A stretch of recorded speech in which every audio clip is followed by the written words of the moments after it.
Well, hi everyone, we're back. It's Hamilton Life, and this is our 4th season from the studio. Little different this year. We usually go out on location for all the throws and intros that I normally do in the show, but this year it's going to be from our new home here in the Cable 14 studio. Now, we're still going to do lots of things on location. We've got, of course, all of our cooking and fitness. We've got lots of great people in the community to talk about, but we're bringing some of those stories into the studio as well, which is exactly what we've done today. And I'm going to introduce you now to Sean James Boyer, who, you know, we met a while ago. We went back and forth. You're a musician, a composer, and you said to me, you know, would you be interested in me doing music for Hamilton Life? And I tell you, I am so excited that you did this. First of all, because you're local.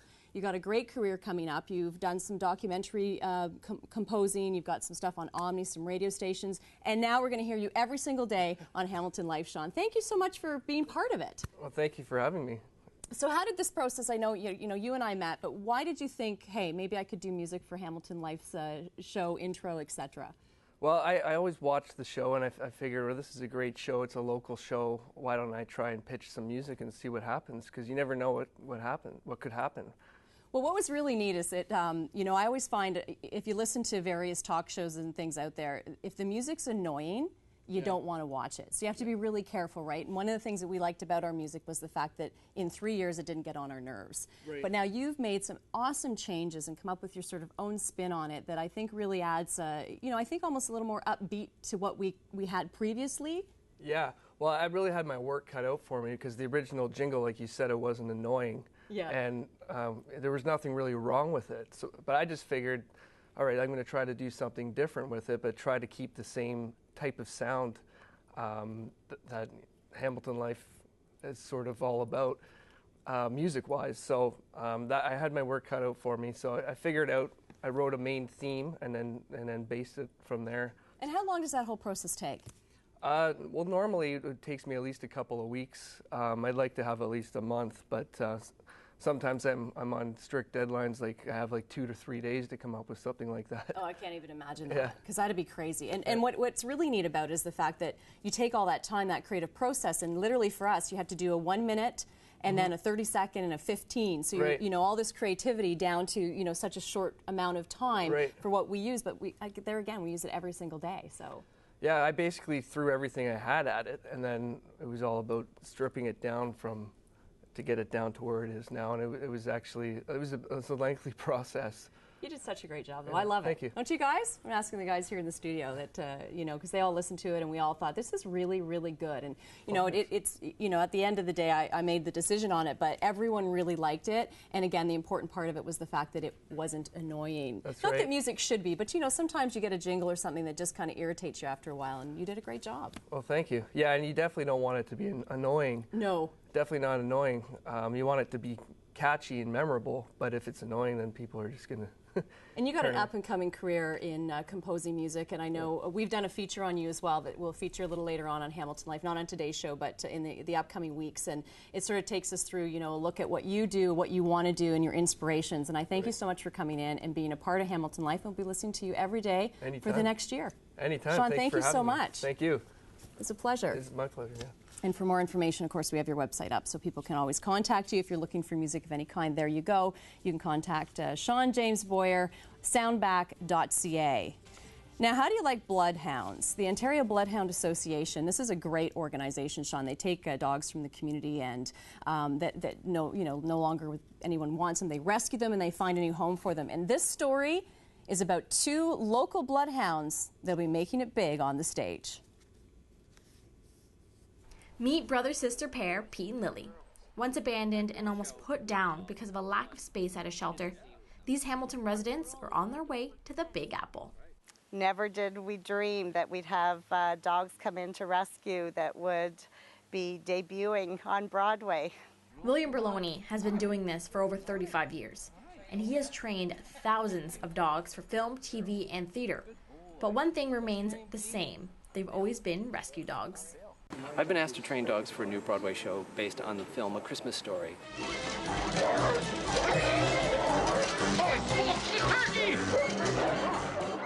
And when we searched bloodhounds for rescue, we found this great bonded pair up here in Toronto and with the Ontario Bloodhound Rescue, and they've just been great with us.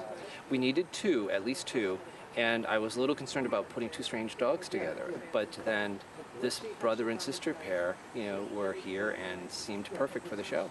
To be called by somebody with his reputation in the business was just mind-blowing. And we were so thankful for the opportunity, and knowing his humane practices with animals and his compassion for homeless animals, we knew that Pete and Lily would be in really good hands. And in good hands they are, because Pete and Lily have just won the rescue dog jackpot.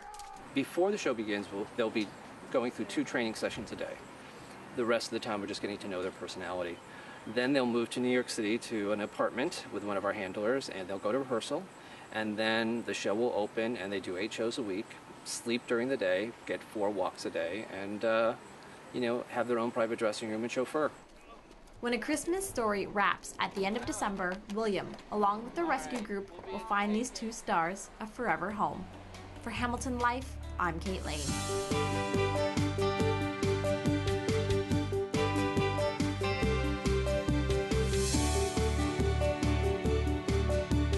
Fantastic local story. Love it. They are so cute. And if you're looking, of course, to adopt one, we're going to do a story on just the organization, what they're all about later on in Hamilton Life as well.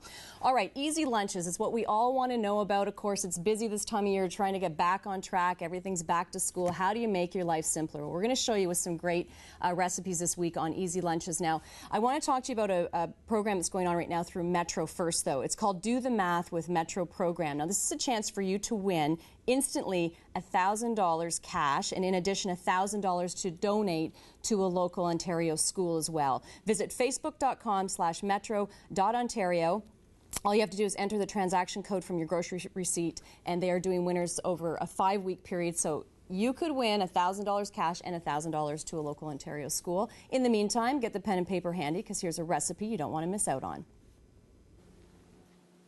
What great color edamame has. Like, these are awesome. Now, these are out of the pods. My kids love to eat them right in the pod and pull them out, Donna. Oh, good. That's great. Yeah, they love them. But this is a great recipe. I can't wait to get in and mix this up. It's a little pasta dish. A little pasta dish. So I call this It's a Breeze mac and cheese. Again, it is on the Metro.Ontario website. I'm sorry, Facebook page, yes, Donna. Yes, yeah, that's all right. I'm getting good with this Facebook stuff and Twitter. I know. It's fun. For those of us that are a little older, it's hard to get used to that, isn't it? But we're working on it. We're open.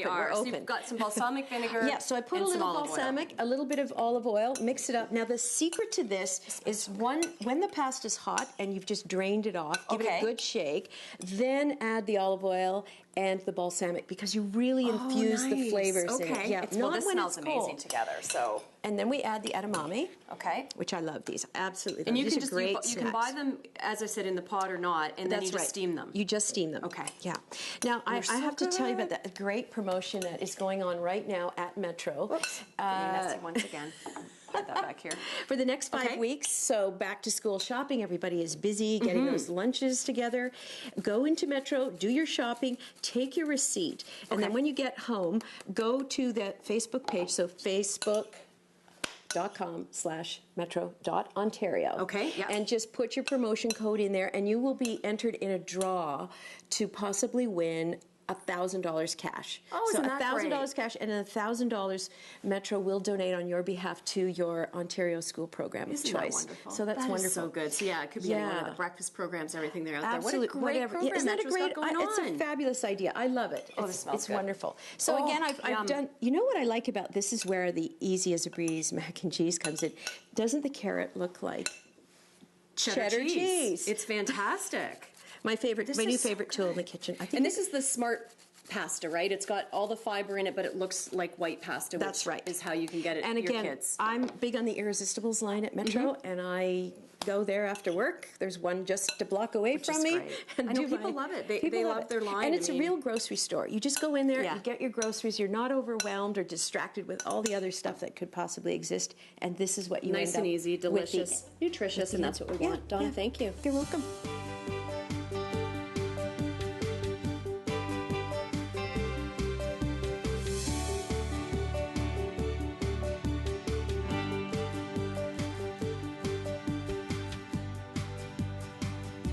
And stay tuned this week on Hamilton Life to find out how you can also win a $200 gift package courtesy of Metro. We'll have more details coming your way tomorrow on Hamilton Life. Now we're talking fashion, so we're making our lives easier with our lunches. And now, as a mom, we want to look hip. So Adrienne Cowan joins me. Adrienne, you put together some really great outfits that I just happen to coordinate really well with today, and that was not done intentionally. So walk us through what we've got going on here. We have a lot of fun. Hip moms, we can all do it, and it's a transition time. It's a little bit hot still, even though in the morning it's quite cool, and this is a great way to do it. You have your jean jacket over top of your dress, so you've got a nice sheer dress here. And again, something like this, you can get a secondhand store like the one that I own, or you can go to one of the Winners or something like this. And take a look at this. We've got this vintage scarf, so we've really made it hip. So again, layering is the key. Yeah, which I love. I love the lace too. That's Me a lot too. of fun. Lace is really in. Feminine and fun. It is, and this is the whole thing, whimsical, feminine, and fun. Let's have some style, let's have some fun when we dress and not look like everybody else, and that's why you love vintage. Take a look at this little tiny little bag. Small bags are really in this season for the fall. Which is great. Yeah, and don't forget to, if you have long hair, or even if you have short hair, go Takes ahead. you back to the 80s. Go for it. This is what we're talking about. The feather earrings. Yes. That's so fun. So I'm going to just dip down here because Sure. I want to show you these vintage shoes. Again, combining the regular styles that you see in the stores right now with something like a vintage shoe is really fun. We've got some Charles Jordan little shoes. These are lovely little pumps, and these are going to be fantastic with pants or a skirt or a dress. And again, this is the little finishing details you can do to make it your style and not just looking like everybody else out there. So such good shape too for vintage. they are. I'll put these back down. They're about for Adrienne 30 years to move on. old, actually. So Wow. we have here number 2. Now again, these are great looks. You've got a short sleeve, very whimsical, feminine dress. Again, this is vintage from the 80s. And again, you can get that at a fraction of the price at a secondhand store. Take a look at this. You'll love this little 80s belt. And then you're coupling it with this little jean jacket, which you've done so beautifully, Linda. And Yeah, again, it's so funny. it's great to have the layered looks. It's too hot to go into your tweeds and your wools. Go ahead, wear your whimsical fabrics. We have another month to go before it gets too cold. Oh, for sure. And then the take a look bag at is this. awesome too. This is a Holt Renfrew beauty bag. This is from the 80s. It's gorgeous. Something like this you're not going to find anywhere else but in a secondhand store. And that's why I love really personalizing your style. And at the bottom we have something you can get in any store, which is sort of, we can still go ahead and wear sandals at this time because it's still hot during the day. Your feet get hot. So let's not go right into the wools and the dark, dreary colors. Let's stick with color for another month or so and have fun with your wardrobe. Yeah, and those are probably sold, people. So, you know, if you're going to Adrienne's store to look for them, you probably won't find them. Adrienne, thank you so much. Isn't that fun? You've got a great store in Dundas. That's right. So if you haven't been before, head to Dundas and check out Adrienne's Armoire at 54 King Street West. It's fabulous. You can give her a call as well if you've got some questions. You'll be seeing her every Monday here on Hamilton Life. Adrienne, thank you so much. We'll see you next week. Great to be here. And we'll be right back after this break.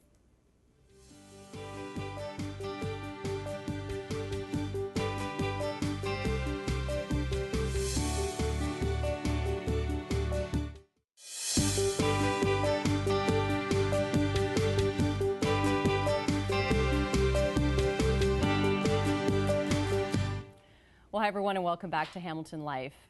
I'm sitting in studio with an amazing kid. I just love this guy. Lachlan Holmes is his name, and he is the CEO of his own company called Talking Technology. Lachlan, welcome to Hamilton Life. Well, thanks for having me here. I am so looking forward to having you on this season. Basically, what Lachlan's going to do for all of us is make technology easy, plain English to understand. And this is really exciting even for someone like myself. So we're going to start off and talk about parental controls. Because as a parent, I understood, you know, we should be paying attention to what our kids are doing. But originally I didn't realize that you could actually put locks on your computer so that certain things they can't even access. So this is a good thing, although as a kid, you're going to tell me what is it that you want to access on the internet. And then we'll talk about what parents need to be careful of.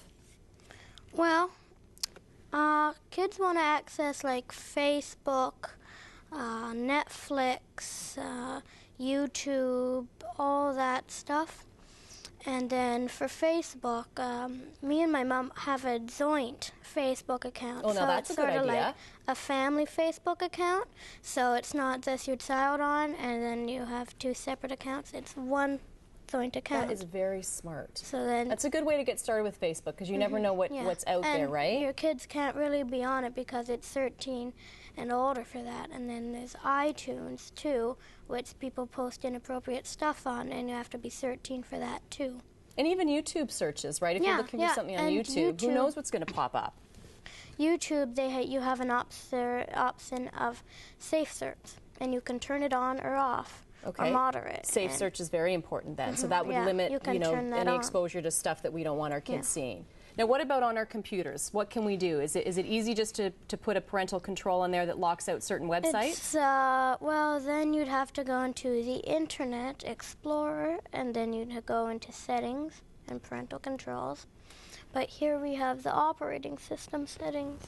And that's automatic. That's on your computer? Yeah, that's on the control panel here. Okay, and you can do that with parental controls. With a PC or a Mac? With a PC or a Mac. I'm showing you on a Windows-based computer. Okay. Right now, but Macs do have it. Do you like Windows? I'm a Windows fan. Are you?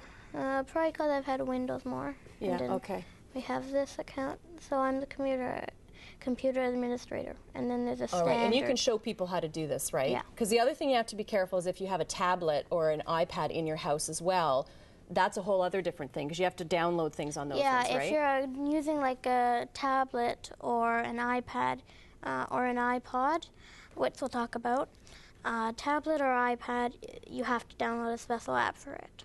Okay. And then, see. There's too much to talk about. We're going to need to just keep bringing you back and back and back because there's so much going on. But why did you start Talking Technologies? I mean, this is your own company, Lachlan.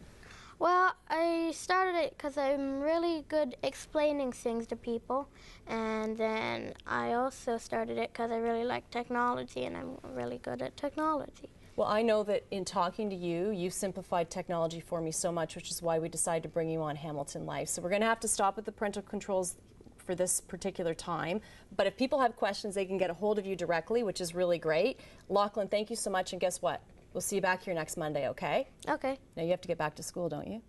Well, yeah. Yeah, okay, good. Well, your mom will take you back. Let's talk about tech in plain English. Lachlan@me.com. 289-389-6126 is a number you can call to get more information from Lachlan. Thank you so much, Lachlan.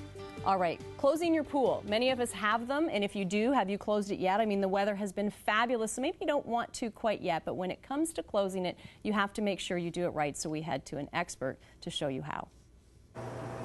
Well, it feels like just yesterday that we were talking about getting our pools ready for the summer. Well, now John from ABC Pools is back, and we're talking closing. John, what's the first step you got to do when you're closing a pool? First step, very important, is to test the water to make sure the water's balanced. There's certain parameters that we have to get the water into to get it ready for the winter. And so you do just a simple water test? Yeah, we have a test kit here, and it tests for pH, alkalinity, and then of course the sanitizer level, which keeps the water clear over the course of the winter. Okay? And so how do you go about with the sample? All right, we'll show you. We just get a bit of water from the pool. Special line here. That's the hardest part of the test, actually, getting on that line. Seems like it'd be the easiest. So you try it. There we go. Looks good. All right, so the pH. We got this big test kit. Yep. And so this is different than your residential kit. Yeah, it's a bit of a troubleshooting kit for a dealer. Most residential kits are just quite a bit smaller. So we put 5 drops in. And what's this that you're putting in? This is to balance or to check the pH, what number the Right. pH is at. And then on this side, we do the chlorine. Most pool owners will be familiar with this test. There you go. Look at that. This is not food coloring, people, so don't try and put this in your baking. And so how many of these tests do you do? Just one? There's 3 tests. There's pH, chlorine, and alkalinity. Okay, so we can tell there the pH is a little on the low side. It's at 7.2, and the chlorine's a little bit high, but we've already shocked this pool. So what are you going to do to bump it up and regulate it? We're going to add some pH up, and then we're going to add a little bit of alkalinity adjuster to get the alkalinity a little bit higher as well. And is there a test that you're going to be doing after this one? Yeah, there's one more, just the alkalinity test. It's very similar to the one we've done. Awesome. Well, what's the next step we're heading to? Okay, so we just adjust the water, get it ready for that, and then we pump the pool down. Awesome. And get the lines cleared. Well, thanks so much, John. Thank you.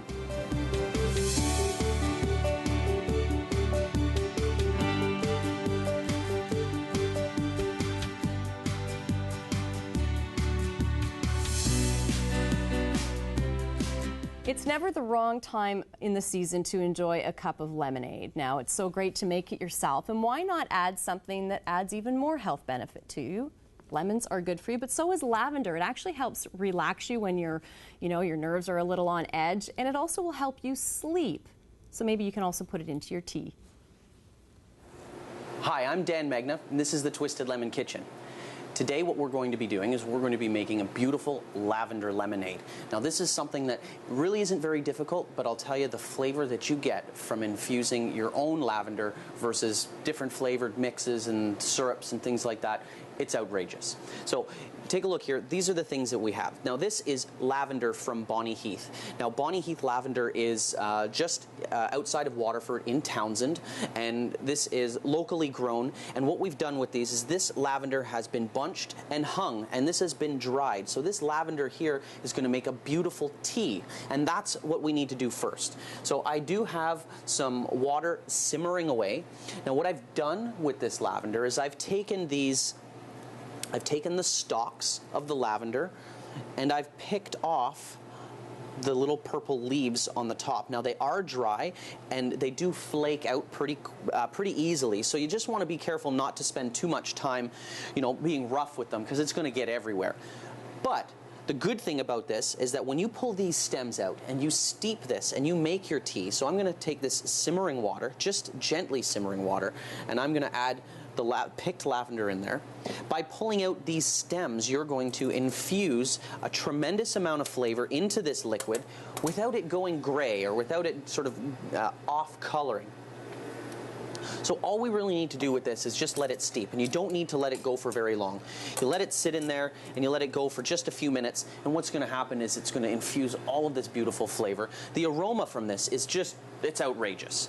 Now there's a couple of ways you can do this. You can let this steep sitting in here on its own, let it go for about 10-15 minutes or so, and then turn the heat off. And once the heat is off, you just let it sit and let it come to room temperature. Once you've got it to room temperature, you're going to want to strain it, because the last thing you really want is to have all of these crazy petals and these leaves and the flowers in your tea. So you want to make sure that this is quite smooth. So to do that, the best way to go about it to get all of the particles out is to strain it through a coffee filter. Now if you do it while it's hot, the liquid will go through a little bit easier. So we're going to take this, and when you strain it, you'll see it doesn't take long for the liquid to go through.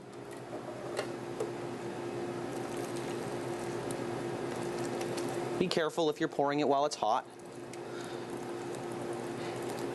Now this has only been in here for about a minute or so, but the whole idea is that you can see how much color you get from this. It is amazing. So once you've pulled this out and once you've steeped this, you end up with a gorgeous tea, and the aroma is great. The flavor is just as good as the aroma, and we're going to make this into a tea. So for this, you're going to take about 8 cups of lavender tea. Take about a half a liter of lemon juice, fresh squeezed lemon juice, and take a look at what happens when you add the fresh lemon juice into here. You get this beautiful, beautiful pink lemonade. Now this is fresh lavender. We're going to need to stir in about a 1/4 cup of sugar, and you'll just let that sit. If you want, you can put this on an ice bath, let it cool, and let it chill to make sure that all those flavors are still in there, and then it's ready to drink right away. Or what you do is you just let it sit and let it come to room temperature before you put it in your refrigerator. And what you end up with is this gorgeous liquid.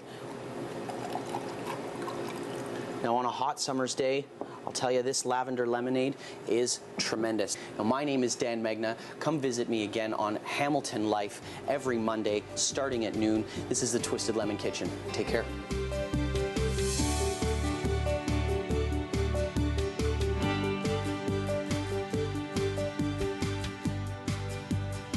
There's always so much going on in our city, it's hard to get it all covered off, but this time of year, awesome to go to the Royal Botanical Gardens. Incredible outside. You can walk around, enjoy the day there, and while you're there, you can check out Sculpt.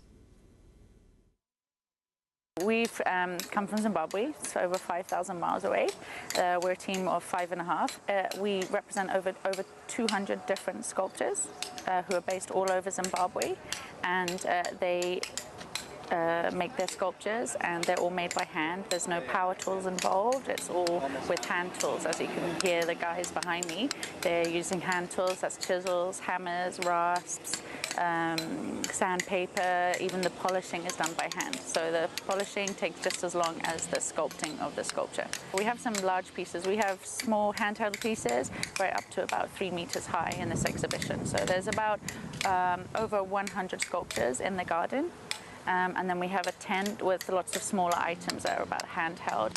We were here back in 2008, so we're really, really happy to be back again and to see lots of friendly faces. Originally, we sent proposals out to all the gardens, and they accepted our proposal because it's lovely being outside in the nature and with the flowers, and I think the sculptures really do look much better in a natural environment as opposed to a gallery.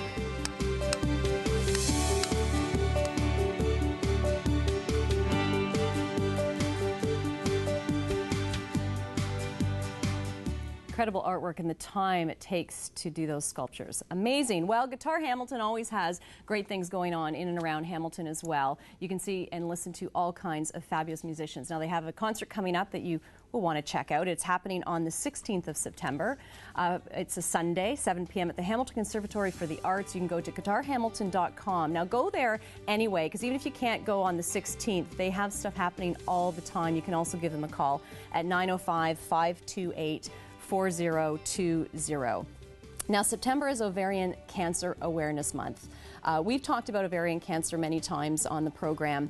It is really hard to detect. Awareness is just so essential and key. So on Wednesday, September 19th at 7 p.m., if you're up in the Flamborough area, you can go to an information night. They'll talk about it. They'll give you ideas as to how you can detect it, what's going on with it, and where to go for more information. 289-895-8580 is the number to call there. And a great outdoor event to head off to. Westfield is the Telling Tales Festival. That's where it's being held, Westfield Heritage Village. Now, this is all about reading. Of course, we want to get our kids reading as much as possible. They can go there and meet some authors. It's an amazing, amazing event. If you haven't been before, it's a great night out. tellingtales.org is where you can go for more information. Well, that is it for this edition of Hamilton Life. It's gone just like that. Now, on tomorrow's show, we are going to be showing you how you can live and have a great life, even with a disability, as well as exploring the Fan Expo. If you're into comics, you don't want to miss out on that. Thanks for watching Hamilton Life, everyone. Have a great day, and we'll see you next time.